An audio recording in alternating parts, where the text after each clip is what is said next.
Welcome to VOW, Voices of Wisdom, the show that might not be for everybody, but everybody needs to watch this show. Today, my special guest is Edna White. How are you doing today, Edna? I'm doing great. How are you? Awesome. Good. And today we're going to talk about the keys to the kingdom. Yes. The balance. Mm-hmm. Could you tell us a little bit about how you wrote this book and what is it about before we get too deep in it? Sure. It actually was an inspiration from when I had my car accident in 2006, and I went to go see one of my favorite pastors, and he said to me, Edna, I want you to write this book. So he gave me some excerpts, and I began to research all these pieces of the Beatitudes. Joy. And could you share us what Beatitudes are? There's joy, kindness, gentleness, happiness. It is peace, love. Love is the top, but all of those stem down, and it stems down into us. So in relation to our bodies, all those Beatitudes are resting in our bodies, whether it be in our lungs, our heart, our mind, our mouths, our limbs, it rests in our bodies. So that's how the keys to the kingdom is you. So could you just start breaking this down? Like, Okay. I think the first one is, you talked about forgiveness. Yes. So just give us a little bit about that. Okay, so forgiveness begins when you're maybe in your teens, you do something, and let's just say your mom tells you not to do something. That rests in your mind, that my mom told me not to do, but I did it anyway. So we don't practice forgiving ourselves. I forgive myself for doing that. I just wanted to try it out, you know? We don't practice that. We do it, and then guess what happens? We numb our souls. We start numbing it. Then we start practicing worse things. Because we haven't forgiven ourselves. Right. We haven't said, I just wanted to try it, because everyone wants to try something. Right. It may not be a rule for you, but your parents said it, so you've got that in the back of your mind. I did that, so maybe I got away with it, and you start compromising then. With the fact of you not forgiving yourself, you say, I gotta forgive myself for doing that, because I just wanted to try it. I don't like it. Okay, but I forgive myself. A lot of times when we go through a lot of things that we do, we forget to forgive ourselves. We say we forgive you or forgive that person, but we never forgive ourselves because we had a part in it. Forgiveness is double-sided. It's like the two-edged sword. We have a part in it. So we can't ask another person for forgiveness if we don't ask ourselves. I think that's so powerful, Edna, because I think so many of us, in so many situations, I have the mirror in front of my face right now. Yeah. That we haven't forgiven ourselves for various things. Oh, sure. And it came really into life for me as I'm recovering from sexual abuse. I really hadn't given myself for feeling good for something that I shouldn't have had. Right. I didn't have part in, but I didn't forgive myself, and it started to take place in my adult life. So when I was with a man, I was feeling guilty all the time. So I had to learn to forgive myself. I had to say, that wasn't me that did that. Right. But I have to forgive myself. I am supposed to have felt good when the time was right. Right. Not then. Right. So I have to forgive myself. It's okay. It's okay that happened. And immediately when you do that, forgiveness, it goes like this. It's a flush to your root though. It goes, because sometimes we have forgiveness and you feel it here. You feel the heaviness of it. Right, but it goes to your root, because these are your roots. Your feet are your roots. Yeah. So those are the places that you put the balance. So if you don't have, your root is wobbly, all of this is, you can love someone, you can have joy, you can have happiness, you can have all of that. But if your root is wobbly, you can still, those things don't mean anything. It has to have a balance. And they still will come up. That's deep. Yeah. You know, this revelation has come to you with this. Where did it come from? I mean, where did all this, it's just so... It came from when I had the car accident, okay? And I couldn't walk for 43 days. Okay. Okay. So you had time. I had time, but I was in church. Okay. Okay. And I thought this is not supposed to happen. I'm God's child. Right. You know, right, I'm special. Right. I'm not supposed, this is not supposed to happen. I've been in church 20 something years. This is not supposed to happen. I do the right thing. This is not supposed to happen. I said, okay. I get into the hospital. So I'm in rehab. I really can't walk because both of my hips are broken. I was getting ready to say, Yeah. to what extent was the Both accident? of my hips were broken. My femur came through my knee. My wrist was broken. My ankle was broken. Of course, I was incubated. Both of my lungs had collapsed. This hip was dislocated, and the plate in my head had shifted all the way down. I had a broken nose. This chin was lacerated. The bone was out. And when I got to rehab, I thought I was going to be treated special because You special. I forgot I couldn't speak to tell them that I was an evangelist.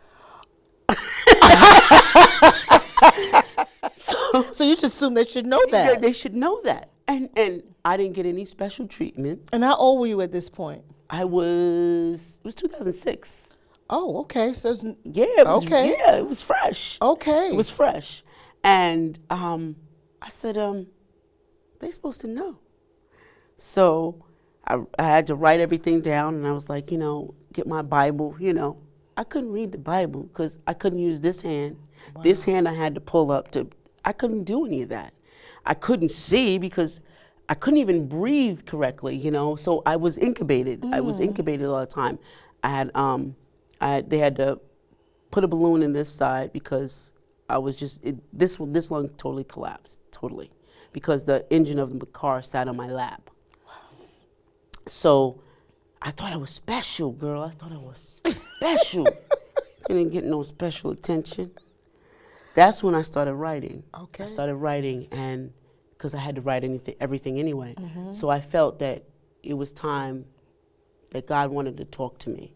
Because sometimes and I talk about this, sometimes in our journey, we refuse to move on when God is telling us to move on.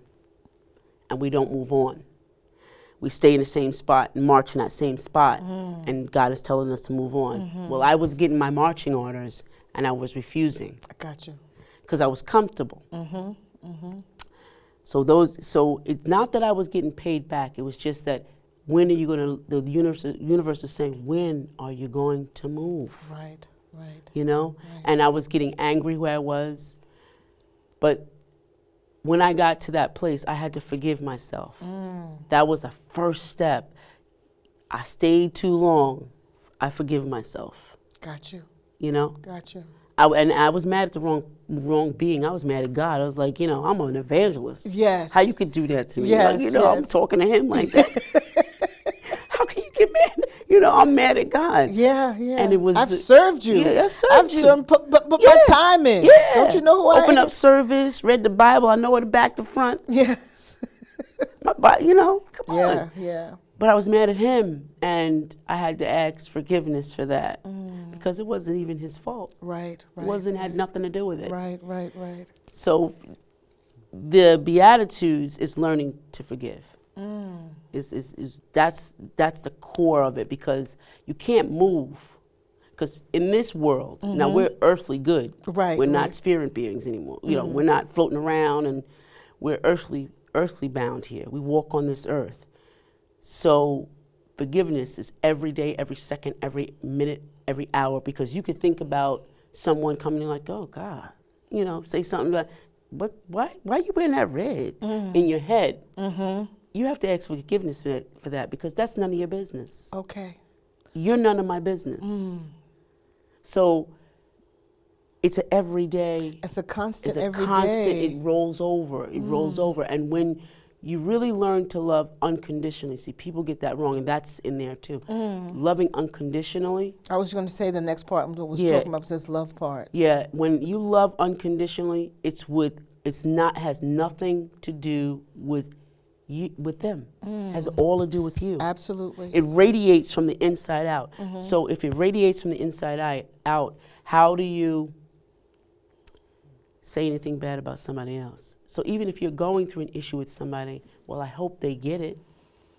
You know, you're always on the positive side, but they're none of your business. Not even your children are none of your business. When they're of age, they're none of your business. All you can do is give options, love and support, and that's it. When you say of age, because I don't want anybody to misunderstand that, because I know you're a good mom. Yeah. And I'm a mother as well, but I understand exactly what you're saying. We have the responsibility when they're babies to feed them and clothe them and blah, blah, blah. But after a certain age, after a certain age, they start choosing, making their choices. Exactly. And that's when I get you said it's none of your business. Yeah, I get it's none that. of your business. Because my children were brought up without a father, so I blame myself. You know, I said, wow, you know, I was parenting out of guilt. So see, love doesn't do that. Does not have anything to do with guilt, because when you love unconditionally, when there's no conditions, it's just there, right? No conditions. So even if they do something that's not right, no conditions. If you can do that, it takes a lot of practice with your mouth shut, your mind turned off, and your heart open. That it takes a lot of practice. And I've gotten to that stage where it turns on automatically. It just turns on automatically. I'm at a stage in my life where I hold my peace, because again, peace is part of breathing. Right. It's part of breathing. Right. And you talk about here the organs. It says, what organs of the body are chiefly affected by the lack of health of our own thought life? And you talk about the upper portion of the body. The breast organs is the chest cavity, namely the lungs and the heart. And it's just fascinating to me when I was reading this, how you identify all these organs and all these things connected to the keys of the kingdom. Yeah. And we are the kingdom. A lot of the parts, if we were to read the Bible, because that's where the concepts come from, it was written in Hebrew. The Hebrew words for all those are associated with the bodies. Right. And I don't know if you can remember some of them. You can just start remembering. I can't remember. I know, and I probably should just hand you the book. I should have read it. I should just hand you the book. But I think, you know, the word Hezeh, H-A-Z-E-H, the Hebrew name and language of the breast and the chest. Yes, that's here. It is the root as that of the word H-A-Z-O-N. How do you pronounce that? Hazon? Hazon, meaning vision and prophecies, whereas the word for the lung is R-E-A-H. Ria. Is the same word as Roa, R-O-E-H, which means to see. Yeah. It's amazing. Yeah. You know, so much we can learn from this that, you know, you can go to church and we're not going to really go there today. That's not the topic today, huh? That's a whole nother show. A 2-hour show. But it's so important to know some of the realities of these meanings, the real meanings of these things that could really help us in life and to live and to prosper and to be who we supposed to be. Yeah. We talked about grace. You want to talk a little bit about grace? Grace is, we've been told that it was that unmerited favor. Yeah. We've been told that. Yes, we have. But it's not that. What is it? It's that unmerited favor. We're always told that unmerited is there. Grace is, let's see, I'll tell you this. When you feel something over you, like it's like an eagle flying in the air, and then you feel the shadow. or the when you need it, that's what it's like. So it's a covering that is only allowed for you. Wow. It's only allowed for you. I don't have the same grace as you. It's not no unmerited favor. I just don't have the same grace. Your grace was inborn in you before I even was around. So you have that in you. So that grace is like a measure that you were entitled to, that God has given. So as long as you're connected, you will always feel that. Because there will be times, like, perfect example, you'll be talking about something, and you, like, say the truth comes, like someone's talking about something, you can know that they're telling the truth, right? Yes. Okay. Yes. So the truth is your intuition. That clicks in. Okay. The intuition always tells you the truth. Grace will protect you like a force field. So somebody could be telling you a lie, and all of a sudden it turns on, and you don't know what they said. Because it's not time for you to hear that. Wow. So it's protection. Wow. It's like a force field. So that's what grace is for me. That I've gotten like that. Like sometimes somebody be talking and it sounds like Charlie Brown, blah blah blah blah blah. Yeah, wah. Yeah, and I honestly try to recall the information, and it was like the Spirit would say to me, "It's not time for you to hear that. You don't need to hear that. It's just your protection." And that's happened to me where I turn off. Right. When I know someone's, I'm not cursing today, when I know somebody's full of it, Yeah. It's almost like an automatic turn off. It's like I get this automatic turn off. And it's like the same thing. It's like want, like the peanuts thing. And it's like I'm not even listening. I mean, I'm looking at them, I'm being respectful and being polite and listening to them, but I'm not hearing them. Right. I guess that's the best way to say Right. it. That's amazing. And we all, it's so much that we have been created to have, and we don't utilize the power that God has given us, all those powers. I mean, some people get a little freaked out about it. Some people think it's a little weird or whatever, but we are equipped. We are empowered and equipped for so much. When we first were here. And I remember, I'm going to bring this up because I was going to get into something else. So maybe we'll get there, maybe we won't. We're just going to flow right now.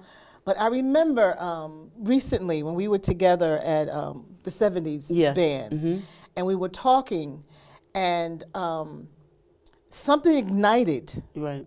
And I think I shared this with you. Something ignited that I know this power, this energy that I've had is this extra, I don't know what you want to call it, but it's something being with certain people. We call it iron sharpens iron. Right. All of a sudden, I felt this empowerment, and it's energy. And it's the energy. It's the energy. It really is, because the spirit. Here's how I break down soul and spirit. So, spirit is your connection to God. Your soul is all of these extremities that touch other people. Your character, your being, how you act, how you speak, everything about you, what makes up you. Okay, we radiate energy.